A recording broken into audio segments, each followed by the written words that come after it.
It's Jennifer here from Belladonna's Botanicals, and this is your July and August 2024 Witchy haul. Didn't have a chance to get this done in July. I had a lot of wholesale stuff to catch up on through the Bear Insider market, and attempted to take some time off to catch up on things in the first half of August.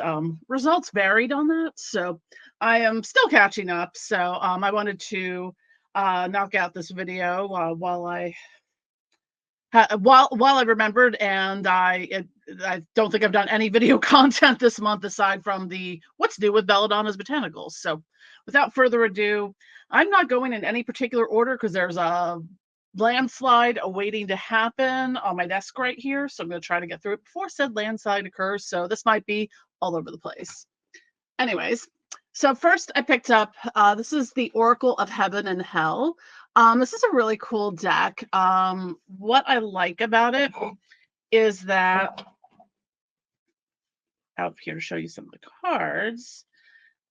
Each card, for whatever reason, the back of the cards all have the sigil of Asmodeus on it, or Asmodee, but each one has either the angelic or the demonic.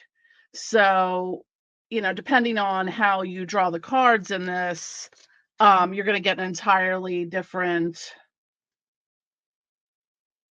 So I thought it was kind of cool. I don't have a lot of angelic decks, surprising. I mean, I don't really work with the angelic that often, so I do have some decks for doing readings for other people. So I highly recommend this one. I haven't really started working with it yet. I actually just pulled it out, so I'm going to start working with it. But I try to pick up whatever decks I can find that have a little bit more of the demonic to them, because there's not as many out there. I got the cool Goetia deck a couple months ago, so now we have books. So the first one we have is S. Connolly's Daemonic Prosperity Magic, a practical guide for Daemonolatry. I have not started reading this yet. I probably should get my holiday season prosperity magic going, so this will be a good start for that. What else did we get? We got Nicolas, Remy, and Montague Summers. This is an old Demonolatry. It's one of the older. When was this originally done? This is one S. Connolly recommends in various texts, so I figured I'd check it out. It's probably of the older traditions. So got that one. I do, despite the fact that I do complain about the old grimoires, I do like to read them so I know what I'm freaking talking about. We got Candlemaking for the first time. This I picked up at Candles and Supply in Quakertown. It's a pretty basic manual on making different types of candles, what you'll need for it. You know, I'm a nerd. When I'm doing stuff, I like to know all the things. So as you know, I've been making a lot more candles recently. So I've been reading all of the stuff about how to make candles. Next on the pile, this isn't a book per se. This is a notebook. This is with Belphegor on it. Stylized workbooks, which you can get from stylizedworkbooks.com. I think I may have gotten this one on Amazon, but this is for my Belphegor altar, which just happens to be in my bathroom. There's a famous poop curse. So why not use Belphegor for it? So anyways, I also have it my poop emoji plushie sitting behind it. So kind of an interesting bathroom. This just came today. This is Meditations on the Death Demonic, Working Through Grief, Loss, and Change by J.C. DeCesari. It's a short book. I've read some of their work in tandem with when they've collaborated with S. Connolly. This sounds interesting. Looks like a short read, but I don't know. I like some of the short books like this because, short attention span, girl. This also came today. Bound by Blood. Musings of a Daemonolatress by S. Connolly, Volume 1. So can't wait to dig into this. But anyways, and this might seem like a surprise, but this is one of the first books I read when I really started getting into witchcraft, probably in about 1994, when I started getting more formally into it. It was The Spiral Dance by Starhawk. I do not remember a goddamn thing from this. I did have to read it for a class I took. I'm hoping it jogs some memories, because one thing that's been fascinating to me is like going back to a lot of my old stuff. Like, there's a whole lot of spirits I used to work with that I just didn't know I worked with the Egyptian pantheon, or I knew who the Morrigan was 30 years ago. And lastly, on the book front, this is Endecagrammaton, Ars Muscae, views on magic sources. I think this might be a sort of like a magazine, not really a magazine per se, I don't know. But it's got magical workings in the left-hand path in relation to Demonolatry by S. Connolly, The Unveiling of Ishtar, a Mysterion by Nicolas Schreck, and La Santa Muerte and its connection with Afro-Caribbean religions, and I'm going to butcher this, Zulquarnain. Show you. So I got that. You know, it looks pretty interesting. It looks like there's some other stuff in here as well. That was, I guess, just the three big things. Let's see what else is in here. This came today. So we've got the Lustral Protopalabra. I don't even know what these words are. Protopalabra, Notes on Magic and its link with poetry. Oh, that sounds fascinating. I have a book on poetry, a spell casting, because, hi, I used to write a lot of poetry. Very goth poetry. Anyways, so The Unveiling of Ishtar, General Reflections on Enochian Practice by Aluzal. I'm going to attempt.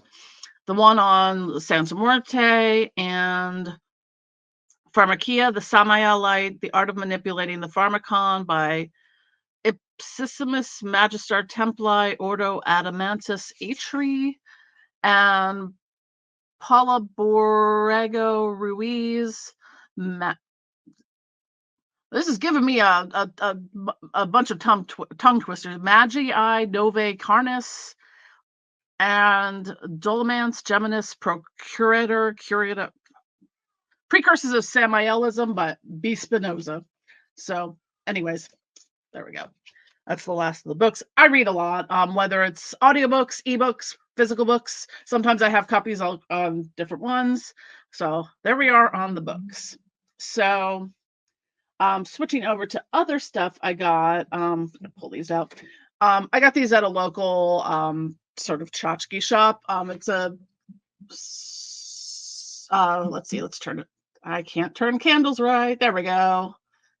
It's Robert Smith from The Cure and Siouxsie Sue, which is like the Lucifer and Lilith of like the goth world. So I got these because I had to. I actually have an extra Robert Smith that's just on my desk because it makes me happy.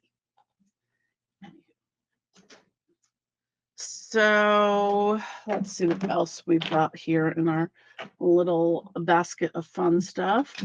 Someday, got a little bright there for a second. Someday I'm actually going to finish the Goetia path working. So I did get the seal for Amon. This is from Goetic Impressions. And I also got the one for Barbatos. I think Paimon is in there somewhere. I already have one for that for Paimon. So I'm probably going to breeze through this pretty quickly. What else do I have? The local shop, Kindred Spirits, has these neat little, they're like tarot, they're matches. So I got Death, the Tower, and the Devil, in case I want to give someone a really bad day. So crystals, what do we got here? These ones I got at the Handmade Mystic up in Whitehall. God, when I lean out of frame, I lose all the color of my skin. So I got a piece of Charoite. I like this one. It's one of the, it's mostly like purple and black. So there's a little face in there. looks like the crow. I like this one a lot. It comes from Russia. And this is going to go into my money altar. It is a gold pyrite $sign. Actually, keep that one out. And I just like this piece of red tiger's eye. Some stones I'll just buy just because I'm like, I like the way this one looked. This one looked. And then this is a piece of opalite. Usually you see it like polished and like in little tumbles, but this is like just sort of a raw kind of piece of it. Let me put you over there. Putting things in bins in order of, am I going to need this anytime soon? This is a Hematoid quartz freeform. I got this also at Kindred Spirits. I haven't been buying as many crystals lately. Shocking. I've been buying a lot of vintage glass though. So I got this at whatever the little crystal shop is. It's newish at the Lehigh Valley Mall in Allentown or Whitehall. It's a little purple agate apple shape. I don't remember where I stole all these things from in my house. And I got a couple at the same place. I got a couple pieces of these sort of like agate. So it's kind of got like it's mostly black, but then there'll be like a little bit of a color that peers through. This one's got interesting kind of translucency to it. And then there's this one. I just like the markings on them. And then lastly, I got, this is a Moonstone heart. I like the little heart, the stand with the with the arrow through the heart. So Moonstone's one of my favorite stones. It's a good stone for like new beginnings, soulmate stuff, things like that. I like it a lot. And obviously moon related activities. So I think I'm just going to keep this video short today, but yeah, thank you for watching. Don't forget to click like and subscribe. Be sure to follow us on social media, sign up for e-newsletter, you know, algorithms suck, etc. So anyways, love y'all. Bye.